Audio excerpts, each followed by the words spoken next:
how to replace the screen on a sliding patio door. So I'm a few steps ahead here. I already took the door down and I started removing the rubber gasket or strip. I don't know what you call this thing, right? So to do that, I used one of these super tools. I don't know what it's called, kind of like a multi-tool, but I took the pointy piece and I was just I stuck it underneath the rubber part, and I was just pulling it up, and you peel it back. I just got to the handle here. The handle needs to come off in order to be able to pull off this strip. So I'm gonna do that right now.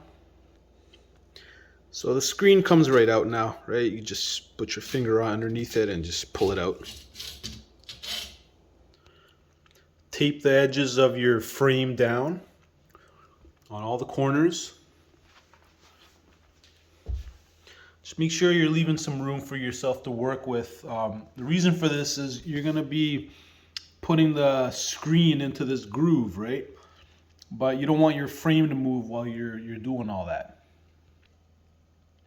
So I just placed the screen on here, just temporarily, right?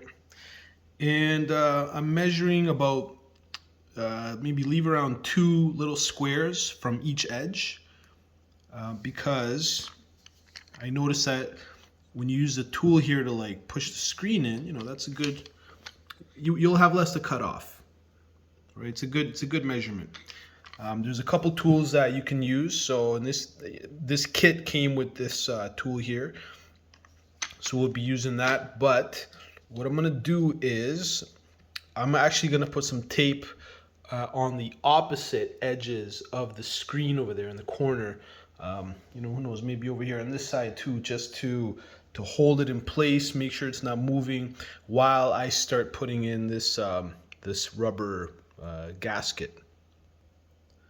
Cut the corners at 45-degree angles. So I decided to just center the mesh on the whole frame instead of like trying to measure, a couple little squares off the edge and to not have to cut as much off. Because I think I can just cut after, like with cut the excess mesh or screen later with like an X-Acto knife or something. So now that I've cut this corner on the angle, I'm gonna be putting in my my rubber strip here, and you just take the grooved part of your tool. You can see there's a little bit of a groove, right? And you're gonna roll on top of the this rubber piece here, okay? So I'm just rolling this on here like this. I'll give you a tip because I just made a little mistake here. Don't cut all your corners, because what happens is as you're putting in the this black trim, it pulls the other side closer to you, right? So let me show you what just happened here. I had cut this other side already, and now this side is too short because it got pulled up to the other direction, and I got this little gap not reaching the corner. So I'm gonna have to just try to pull this down more. But the other tip I can give you is cut the black strip in, just do like probably 4 in 4 pieces. So you do each side, so bottom, left, right, top kind of thing. And then as you're putting it on, put the opposite end on. So like for example, I just, I did that top end.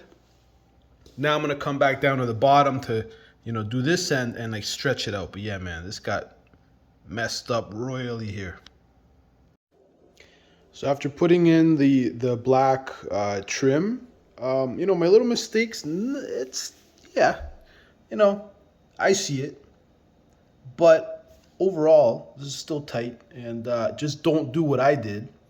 Make sure you center your mesh, leave a lot of room on the edges.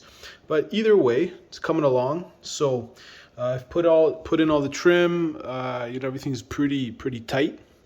And all I'm doing now is actually just trimming off the excess over here with an X-Acto knife. So you can just, run this knife just along the edge, right?